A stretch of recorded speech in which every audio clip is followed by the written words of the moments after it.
আহ তোমাদের মতনই কেউ কেউ হবে হয়তো। সেই মামলাটা ফাইল করেছিলাম রেসিডিউরি বেঞ্চে। সেই বেঞ্চে জাস্টিস মান্থার কোর্ট থেকে আমরা অর্ডার পেয়েছিলাম, স্টে ছিল। তার পরবর্তীকালে যারা মামলা ফাইল করে তারা গ্রুপ 6 এর ডিটারমিনেশন, আমাদের কোর্টে সব ডিটারমিনেশন ভাগ করা আছে কোন জজ কোন মামলা শুনানি করে। তো গ্রুপ 6 এর ডিটারমিনেশনে ফাইল করে সেই মামলাটা প্রাইমারিলি জজ সাহেব হাইকোর্টে অচল বলে ডিসমিস করতে চাইছিল।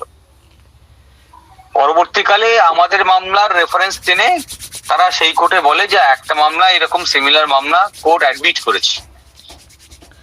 তখন একই কোর্টে দুরকম অর্ডার হয় না, এটা আমাদের আইনের নিয়ম। তাই সেই নিয়ম মেনে হাইকোর্টের ওই বেঞ্চ, যেহেতু গ্রুপ 6 এর ডিটারমিনেশন আমরা যেহেতু গ্রুপ 9 এ করেছিলাম, তাই ওই বেঞ্চ রিলিজ করে দেয় মামলাটা, যে তাহলে আপনি অ্যাপ্রোপ্রিয়েট বেঞ্চে যান বলে ওই সেই ঘর থেকে ওদের মামলাটাকে রিলিজ করে দেয়। তখন সেই মামলাটা ওরা অ্যাসাইনমেন্টের জন্য চিফ জাস্টিসের কাছে যায়। যেহেতু চিফ জাস্টিসের কাছে যাওয়ার পরে আমাদের মামলার ওই মামলাটি একই মামলা, তখন চিফ জাস্টিস ওদের মামলাটা অ্যাসাইন করার সময় আমাদের মামলাটাকেও টেনে নেয়। টেনে নিয়ে রেস্টুরেন্ট বেঞ্চে যেটা আলাদা করে দেওয়া ছিল সেখান থেকে তুলে নিয়ে একটা বেঞ্চকে অ্যাসাইন করে দেয়। এখন সেই বেঞ্চে মামলা অ্যাসাইন্ড হয়ে আছে 3টি মামলা একসঙ্গে, তার মধ্যে একটি আমাদের মামলা, আর পরবর্তীকালে ওনারা বোধহয় 2টো মামলা ফাইল করেছে, যদি আমার ভুল না হয় 2টো বা 1টা হবে। ফলে এই মামলাটি অ্যাসাইন্ড হওয়ার পরে আবার ওই কোর্টে বোধহয় 2 হিয়ারিং হয়েছিল ছুটির আগে, কিন্তু ওই জজ সাহেব আমরা যেভাবে ভাবছিলাম মামলাটা সেইভাবে বোঝার মতো জায়গাতে আসেননি বলে আমার মনে হয়েছে। এখন আমাদের মামলাটাতে যেটা পাওনা আছে এখনো আমরা আশা করছি তা হচ্ছে এই এক্সামটাকে ক্যান্সেল করে ফ্রেশ করে করার অর্ডার করতে হবে। একজন ব্যক্তি এর মধ্যে একটি প্রশ্ন করেছেন, সেটা খুব গুরুত্বপূর্ণ প্রশ্ন, যে এই যে রিল্যাক্সেশনে কি হবে যদি এই মামলা ক্যান্সেল করে দেয় এই সিলেকশন প্রসেস আলটিমেটলি, তাহলে আমাদের একই সঙ্গে প্রার্থনা করতে হবে যে যারা এই পরীক্ষায় বসেছিলেন, যাদের কোনো নিজেদের পক্ষ থেকে কোনো ত্রুটি নেই কিন্তু অ্যাডমিনিস্ট্রেশনের ভুলের জন্য যারা সাফার করছে, তাদের রেস্টটাকে যাতে রিল্যাক্স করা যায়, যাতে এই সিলেকশন প্রসেস ডিনোভো হলে তারা বসতে পারেন, সেই প্রার্থনা নিশ্চয়ই করা যেতে পারে। আশা করা যায় যদি রেশনাল জাজ হয় তাহলে সেটাকে যুক্তিসঙ্গত মনে করে আমাদের পক্ষে অর্ডার দিতে পারেন। এখন তার অপেক্ষায় থাকতে হবে।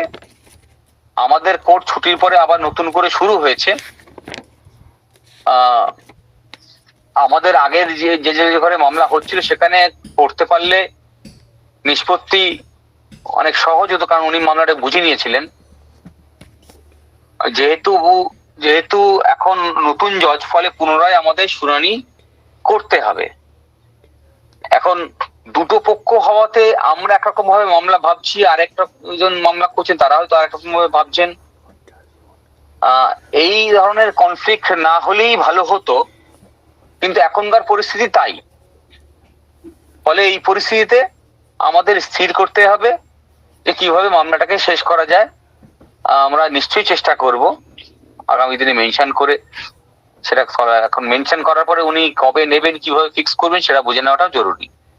আপনারা খোঁজ রাখতে থাকবেন, আমরা নিশ্চয়ই চেষ্টা করব মামলা তার দ্রুত নিষ্পত্তি করার।